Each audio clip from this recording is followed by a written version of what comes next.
gloria para Jesús. Amén. Amén. Amén. Amén. Amén. Amén. Hoy estamos de fiesta, estamos de manteles largos, estamos celebrando la resurrección de nuestro Señor Jesucristo. Todo el mundo hemos escuchado hablar de Él, todo el mundo sabemos de Él, todo el mundo en aquel tiempo lo escuchaba, caminaba con Él, le veía hacer milagros, pero también le vieron estar colgado en una cruz. También fueron testigos de que ese hombre al que ellos veían y seguían había sido crucificado y muerto en la cruz. Y cuando parecía que todo había terminado, que hasta allí llegaba todo, cuando alguien decía, ese es un profeta, cuando todavía había en sus corazones esa duda de qué iba a suceder después, cuando todos los discípulos se dispersaron, cuando todos huyeron y él fue puesto en un sepulcro, parecía que allí terminaría todo. Pero lo que estaba el mundo a punto de ver, a punto de ser testigo, y de lo que hoy somos testigos tú y yo, es de que al tercer día, así como él lo había dicho, y así como estaba escrito en la palabra, él se levantó de entre los muertos. Él demostró que así mismo podía ser levantado, que él mismo iba a ser levantado. Que el poder del Padre, el poder del Espíritu Santo estaba en él, y que si bien todo el mundo vio morir su cuerpo físico, hoy todo el mundo somos testigos de su resurrección, de su vida, porque nosotros adoramos, creemos y honramos a un Dios vivo, no a un Dios que se quedó colgado en una cruz, ni a alguien que se quedó metido en un sepulcro. Cuando se abrió la piedra en el sepulcro, no se abrió para que Cristo pudiera salir. Se abrió para que nosotros pudiéramos entrar y ser testigos de que el cuerpo de Jesús ya no estaba ahí. Que Él se había levantado como lo había profetizado, como lo había dicho en todo el tiempo. Por eso es que tú y yo hoy celebramos el día más grande de la cristiandad, porque es el día donde comienza a moverse nuestra fe, donde comienza a hacerse vivo todo aquello que habíamos oído, todo aquello que en este tiempo hemos venido escuchando, viendo, leyendo, hoy se hace vivo. Hoy Jesucristo está resucitando para demostrarnos que Él es el verdadero Dios, que solamente en Él está el poder de la vida, que solamente en Él está la potestad del Padre, y que nosotros podemos estar confiados de que creemos en un Dios vivo, en verdad. Vamos a leer. Y quiero a las personas que nos están viendo por las redes, disculpen el ruido, pero estamos aquí en la vía pública. Pero ustedes saben que para el Señor cualquier tiempo, cualquier lugar, cualquier momento es bueno. Todo momento que nosotros nos acerquemos buscándole a Él será un momento en que nosotros podamos encontrarle. Dice el Evangelio de Lucas en el capítulo 24, y vamos a comenzar leyendo esto.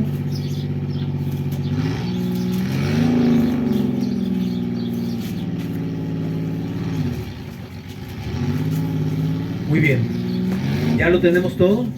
Evangelio de Lucas, capítulo 24, del 1 en adelante. Dice: el primer día de la semana, muy de mañana, vinieron al sepulcro trayendo las especias aromáticas que habían preparado, y algunas otras mujeres con ellas.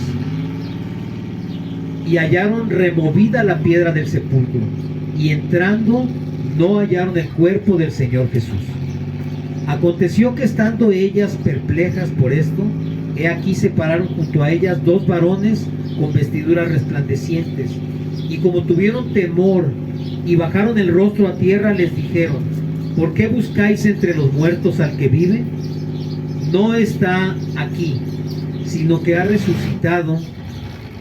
Acordaos de lo que os habló cuando aún estaba en Galilea, diciendo: es necesario que el Hijo del Hombre sea entregado en manos de hombres pecadores, y que sea crucificado y resucite al tercer día. Entonces ellas se acordaron de sus palabras.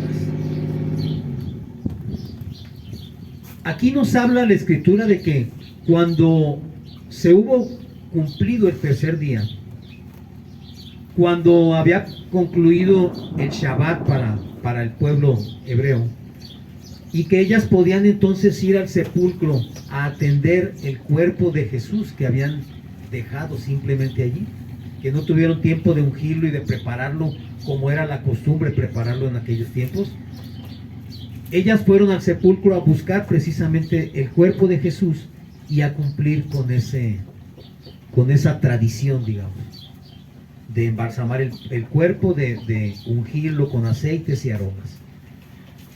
Pero nos dice aquí que cuando ellas llegaron, la piedra ya estaba movida. Es decir, el sepulcro se encontraba abierto. Y cuando ellas entraron y vieron que no estaba el cuerpo del Señor, la reacción natural de ellas fue pensar que alguien se lo había llevado. Pero entonces aquí nos habla la Escritura de que dos varones se les aparecen y les dicen: ¿por qué buscan entre los muertos al que está vivo? Esta frase la hemos escuchado muchísimas veces, la hemos leído muchísimas veces, la conocemos perfectamente, pero a veces se nos olvida a nosotros mismos que Jesús está vivo. Muchas veces insistimos en buscarlo donde no está. Estos dos varones eran ángeles y le estaban diciendo: ¿por qué buscas entre los muertos al que está vivo? ¿Por qué lo buscas allí si allí no está? Él había dicho que tenía que morir y que iba a resucitar al tercer día. Entonces, ¿por qué vienes a buscarlo acá? Cuando nosotros, en nuestra costumbre, en nuestra educación, en nuestra manera de ser y de vivir, buscamos a Jesús en el lugar equivocado, muchas veces también estamos haciendo lo mismo que hicieron ellas. O sea, vas a buscarlo en el lugar donde no está. Y se nos olvida que Él muchas veces nos enseñó y nos dijo dónde y cómo deberíamos buscarlo. Cuando todo esto sucede, dice después que María Magdalena sale a buscar a los discípulos y les habla de lo que sucedió. Y después viene Pedro y Juan, y entonces dice que ellos también llegan al sepulcro y ven que está vacío, y sale Pedro de allí, o sea, quizás consternado de lo que había visto, ¿no? Pero fíjense algo muy importante que sucede aquí. Mucho se ha hablado y mucho se dice acerca de que cuando todo esto sucedió, pues Jesús estaba o quedó solo, porque todos sus discípulos, todos se fueron, todos huyeron, todos se escondieron. Y curiosamente, quienes nunca se apartaron de él fueron las mujeres que estaban junto a él, las mujeres que caminaban junto a él. Mientras los hombres, los valientes, huimos, las mujeres se quedan hasta el final. Y es que Dios ha puesto en el corazón de las mujeres un sentimiento muy, muy especial. Porque precisamente ellas son las que están hasta el final, hasta que Jesús muere, hasta que Jesús es bajado de la cruz. Ellas acompañan al cuerpo y después son las primeras en ir. Y Jesús lejos de que cualquiera de sus discípulos fuese digamos, el privilegiado en verlo por primera vez resucitado, quien él permitió que lo viera fue María Magdalena, una mujer. Y aquí nos damos cuenta nosotros de que para Dios las mujeres ocupan un lugar muy, muy especial. Porque las mujeres son la base, digamos, de la herencia. Las mujeres son las que con más amor y cuidado transmiten. Y por eso es que el Señor siempre les ha dado un lugar muy especial. Siempre las ha tenido en un lugar de privilegio. Pero fíjense bien, cuando todo esto sucede, también hemos escuchado muchas veces la historia y nos habla acerca de dos discípulos que iban camino a Emaús. Antes de morir, Jesús les dijo, nos vemos, ¿en dónde? En Galilea. Y ellos no se fueron para allá, ellos se fueron para otro lado, se dispersaron. Y estos dos discípulos dice que iban platicando y discutiendo entre ellos acerca de lo que había sucedido. Es como si el día de hoy fuésemos platicando, oye, ¿cómo ves lo que le pasó al maestro? Lo mataron, ya no entraron, ¿ahora qué vamos a hacer? Y dice que ellos iban discutiendo. Y también nos dice la palabra que en esa discusión Jesús se acercó a ellos y empezó a caminar junto a ellos. Y entonces les pregunta, ¿por qué van discutiendo y por qué van tristes, no? Y entonces ellos le dicen a Jesús, no lo habían reconocido obviamente, dice, pues ¿qué acaso no te enteraste de lo que pasó? O sea, ¿eres el único que no sabe? Pues todo el mundo se dio cuenta de lo que sucedió con el maestro. Y tú preguntas, y entonces él les empieza a hablar y les empieza a decir que, precisamente a recordar que todo eso era necesario que sucediera. Porque así estaba escrito, porque así tenía que ser. ¿Para qué? Para que se cumplieran las escrituras y para que no quedara ni una sola duda de que Jesús es el Hijo de Dios y es el Mesías. Dice también que ellos no le reconocieron porque sus ojos estaban velados. Cuando le reconocieron, dice, de acuerdo con la palabra, dice que llegaron, como ya era tarde, le pidieron que se quedara, que durmiera allí con ellos. Y dice que entonces, al estar cenando, cuando él les parte el pan y les da el vino, entonces y solo entonces vieron y se dieron cuenta que el que estaba junto a ellos era el maestro. ¿Por qué? Pues porque así nos pasa a nosotros también muchas veces.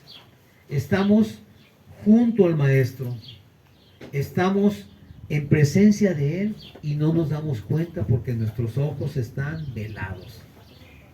Porque nuestra vista está nublada y nuestro entendimiento no se puede o no se quiere dar cuenta que realmente el maestro está junto a nosotros.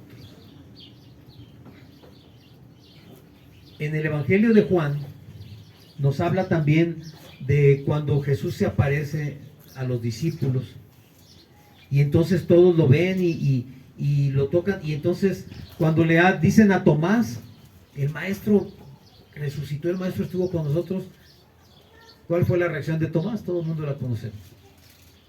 Pues yo, si no puedo meter mis dedos en el hueco de sus manos y mi mano en su costado, no voy a creer que es él. ¿Cuántas veces tú y yo hemos estado en la misma situación? Pues a mí, si no me hace este milagro, o si no me cumple tal o cual cosa, o si no me da una señal, yo no voy a creer. Porque el mundo así nos ha enseñado a vivir y a hacer las cosas y a estar en todo. Necesitamos, como dice el dicho, ver para creer. Y el Señor les dice, cuando se presenta a Tomás, le dice, mete tus dedos en mi llaga y mete tu mano en mi costado para que veas que sí soy yo. Entonces le dice, bienaventurado aquel que cree sin ver.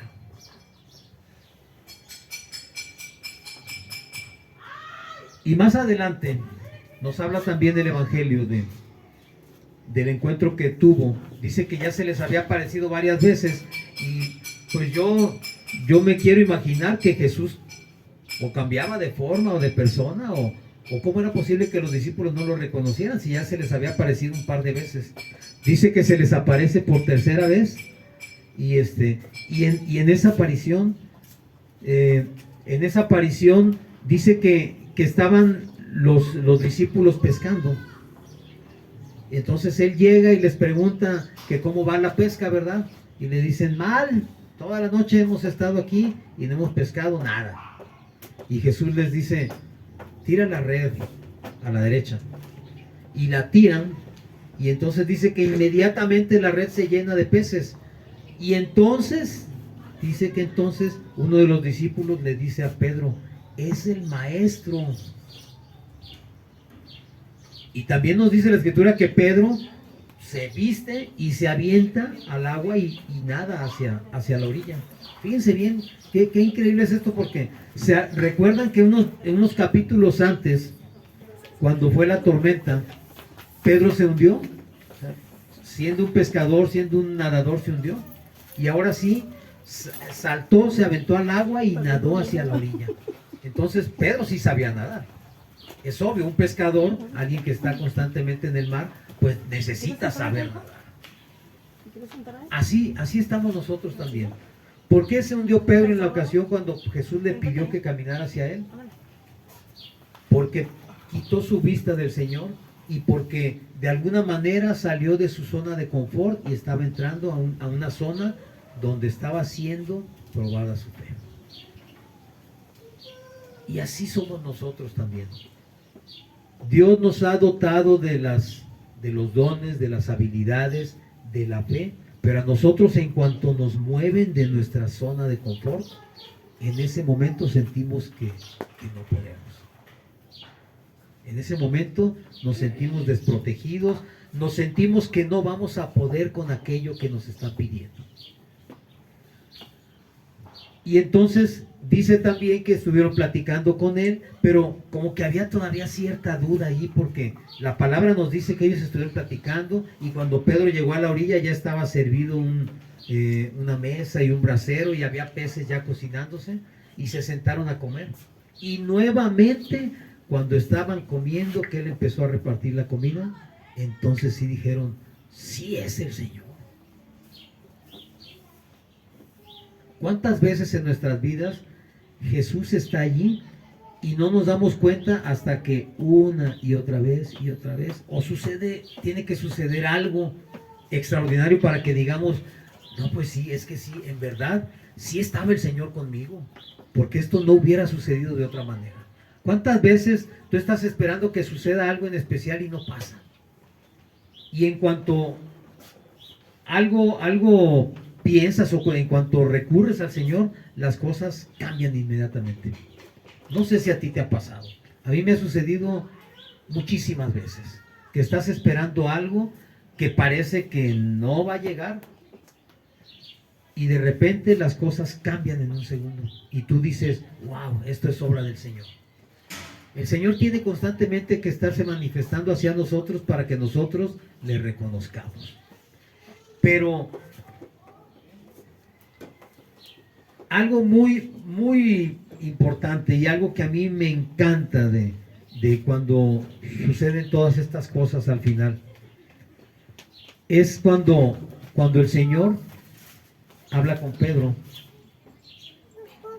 Habla con Pedro y sí recuerdan que antes de que Jesús fuera crucificado, Pedro lo negó 3 veces, ¿verdad? Que él le había dicho al Señor, no, Señor, todos estos quizás sí te traicionen, pero yo no, Señor. ¿Cómo crees que yo, Pedrito, te voy a traicionar, verdad? ¿Cómo crees que yo te voy a negar? Imposible, Señor. Yo voy hasta la muerte contigo. Todos conocemos la historia. Todos sabemos que le negó 3 veces, así como el Señor le había dicho que lo haría. Y también sabemos que cuando esto sucedió, dice la palabra que Pedro lloró amargamente. ¿Por qué? Porque su conciencia lo acusó. Porque así nos pasa a nosotros también. Nosotros buscamos del Señor, empezamos a caminar con Él, empezamos a conocerle, y cuando empezamos a enamorarnos de Él, nos prometemos a nosotros mismos y a Él incluso: Señor, yo de aquí ya no me aparto. Señor, yo ya no quiero saber nada, yo quiero estar aquí. Pero a la primera de cambios, igual que Pedro, negamos al Señor. Preferimos hacer otras cosas. Cuando estaban ellos pescando, estaban volviendo a hacer lo que sabían hacer en su vida. Y así lo hacemos nosotros. Venimos el domingo al servicio o escuchamos la palabra en una reunión y salimos llenos, salimos emocionados, pero ¿sabes qué? La emoción no es un buen campo de cultivo para la fe. Porque la emoción es pasajera. El sentir bonito se te pasa. El pensar que wow, qué bonita estuvo la palabra que nos dijeron, se nos pasa. ¿Y por qué se nos pasa? Porque cuando únicamente actúa la emoción es así, pasajera. Hoy me siento feliz, mañana estoy triste, pasado mañana estoy indiferente, y así sucede con nosotros. Por eso es que yo creo que la emoción no es un buen campo de cultivo para la fe. Pero cuando el Señor platica con Pedro, hay algo que a mí en lo personal me mueve lo más profundo del corazón, porque cuando Jesús habla con Pedro, esto lo podemos ver en el Evangelio de Juan, capítulo 21, versículos 15 en adelante.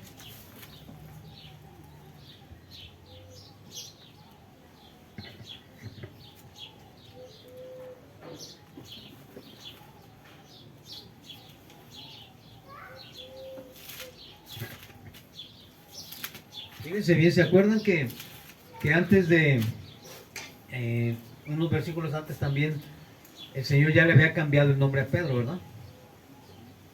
Se llamaba Simón, le dijo: ahora serás Pedro. Y cuando habla aquí con él, me llama la atención, porque dice aquí, ya encontraron el versículo, Juan 15, 21, perdón, 21, 15. Cuando hubieron comido, Jesús dijo a Simón Pedro: Simón, hijo de Jonás, ¿me amas más que estos? Le respondió: sí, Señor, tú sabes que te amo. Él le dijo: apacienta mis corderos. Volvió a decirle la segunda vez: Simón, hijo de Jonás, ¿me amas? Pedro le respondió: sí, Señor, tú sabes que te amo. Pastorea mis ovejas. Le dijo la tercera vez: Simón, hijo de Jonás, ¿me amas?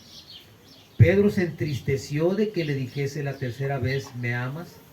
Y le respondió: Señor, tú lo sabes todo. Tú sabes que te amo.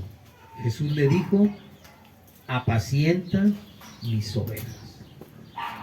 Me llama la atención que Jesús se dirige a él como Simón.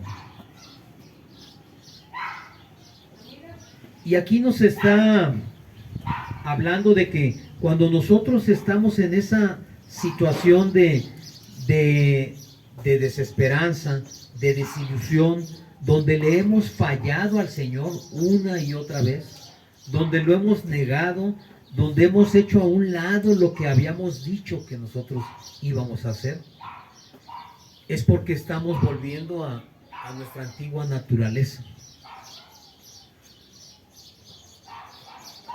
No es que Dios nos cambie de nombre a nosotros.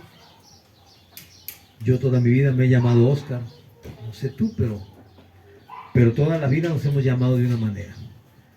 Pero cuando Jesús te cambia el nombre, y ese nombre te lo cambia a Hijo de Dios, y tú vuelves a sentirte mal porque has fallado, tú estás volviendo a tu antigua naturaleza.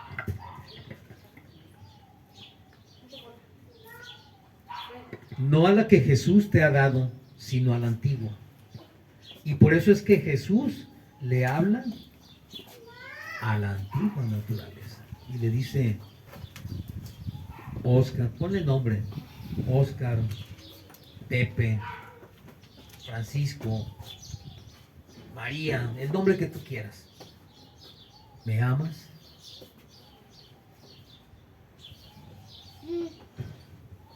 Y Pedro le contesta, sí, Señor, tú sabes que te amo.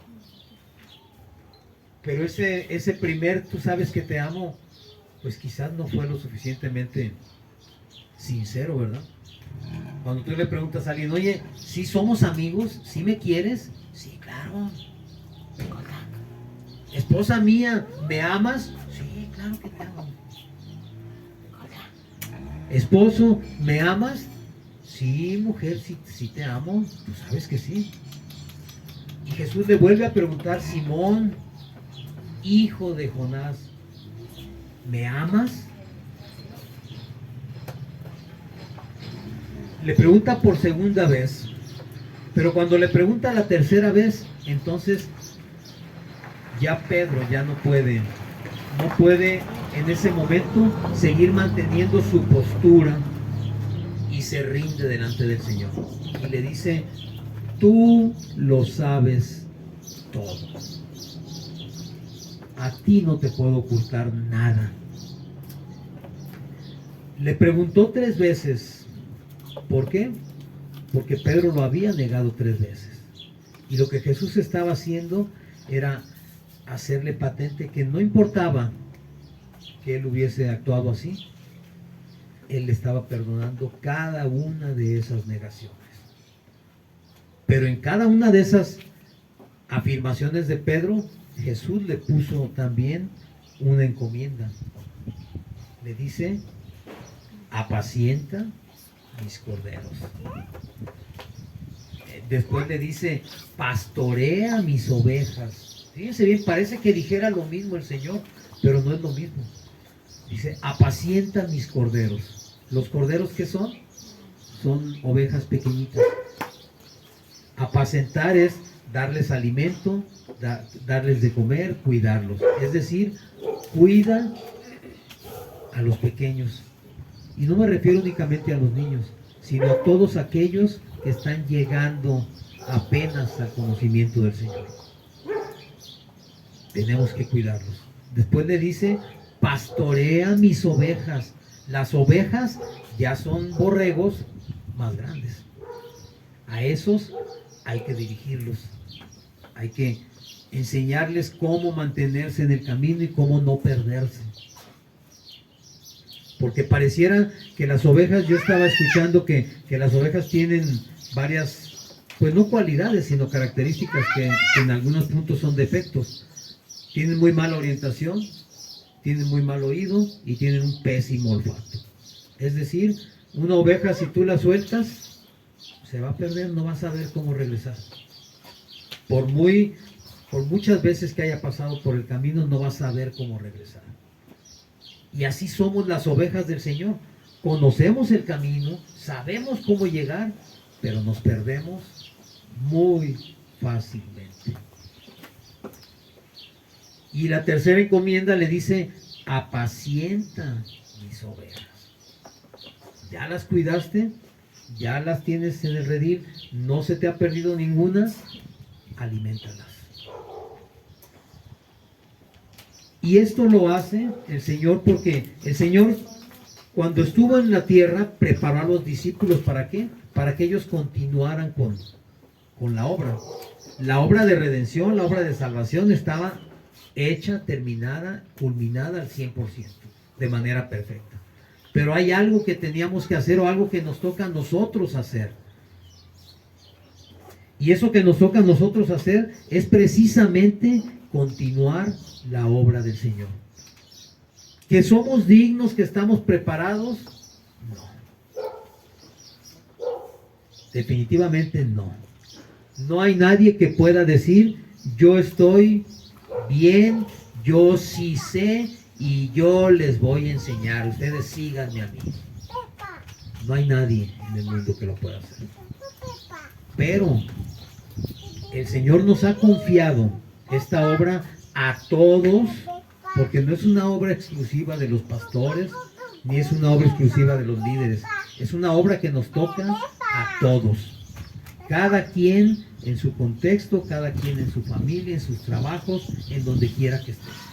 Y es precisamente esto: apacentar corderos, cuidar a las ovejas, pastorearlas y apacentar también a esas ovejas.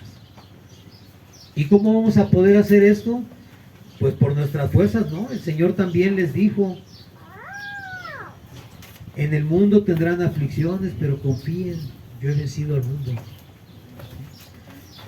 Y les dijo que Él iba a estar con nosotros todos los días hasta el fin del mundo. De manera que lo único que tenemos que hacer nosotros es decir sí y dejarnos que sea el Señor el que nos vaya diciendo por dónde tenemos que caminar. Hace días platicaba con un amigo pastor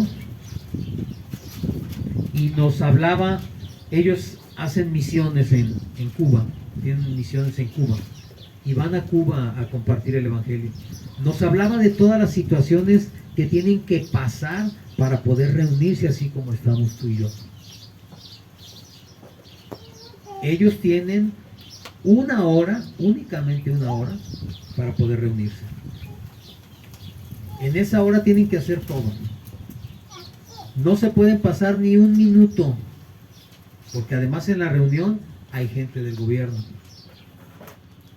Si se pasan un minuto, la primera vez les llaman la atención. La segunda vez les mandan un escrito de parte del gobierno. Y la tercera vez que te sucede eso, llegan con un bulldozer y tumban todo. Se acabó, no hay más reuniones. La gente camina kilómetros para poder llegar a la reunión. Hay gente, nos platican que llega a la reunión que tienen 3-4 días sin comer, porque no hay comida. No hay Biblias. A veces una sola Biblia tienen que leerla entre 2 o 3 personas y prestársela y compartirla. Y me vino a la memoria esto porque ¿cómo es posible que necesitemos de situaciones adversas como esas para poder buscar al Señor de todo nuestro corazón? Tú y yo tenemos la libertad de reunirnos. Tú y yo nos podemos reunir todo el día si queremos, todos los días si queremos, y no lo hacemos. Tenemos una libertad que la quisieran muchos cristianos en el mundo. Hay países donde si te detectan como cristiano, estás condenado a muerte. ¿Sí sabías eso? Hay países, sobre todo de corte musulmán, donde si detectan que tú eres cristiano, inmediatamente eres ejecutado. Y nosotros que tenemos la libertad de caminar por la calle y gritar, yo creo en Jesús, yo amo a Cristo, no lo hacemos. Hablar de la resurrección del Señor no es nada más una fecha por tradición, no es nada más una fecha que se cumple y que celebremos cada año. Así nos ha enseñado el mundo y el enemigo se ha encargado de vestir estos tiempos de vacaciones. Ustedes nada más volteen alrededor. Todo el mundo está de vacaciones, todo el mundo está en la playa, todo el mundo está en un balneario, todo el mundo está en un rancho. ¿Haciendo qué? Disfrutando unas vacaciones. Cuando en verdad este tiempo es un tiempo de meditar en la obra de Jesucristo. Pero no lo hacemos porque el mundo nos lo pinta de otra manera. El enemigo le conviene que tú quieras vacaciones. Y desgraciadamente nosotros buscamos vacaciones hasta para el alma. Ay, pues es que son días de vacaciones, mejor no hay que ir. Cuando nosotros podemos entender el tamaño del evento que estamos celebrando, que es la resurrección de nuestro Señor, deberíamos caer rendidos de rodillas delante de Él. Deberíamos pedir perdón por todas las veces que le hemos negado. Pero no estoy hablando en un sentido religioso donde la gente se da golpes de pecho y donde la gente llora y se azotan con látigos. No. La palabra tiene que llevarte a un arrepentimiento. Y ese arrepentimiento tiene que convertirse en un cambio en tu vida. Si tu vida no ha cambiado, si tu manera de vivir no ha cambiado, estás negando en tu corazón que Cristo ha resucitado en ti. Porque cuando resucitamos en Jesús, dice la palabra que nosotros somos sepultados junto con Él y somos resucitados para vivir o caminar en una vida nueva. Si no estamos caminando en una vida nueva, estamos negando la resurrección de Jesucristo. Y entonces sí, estamos quizás buscando donde no lo vamos a encontrar, como si fuese un Dios muerto, un Dios que está guardado en un anaquel, una Biblia que está guardadita en el librero sin tocarse, una imagen que ahí está, pero el Señor no está. ¿Por qué? Porque nuestro Dios no está en las cuatro paredes de un templo, no está en una imagen y no está en nada construido por el hombre.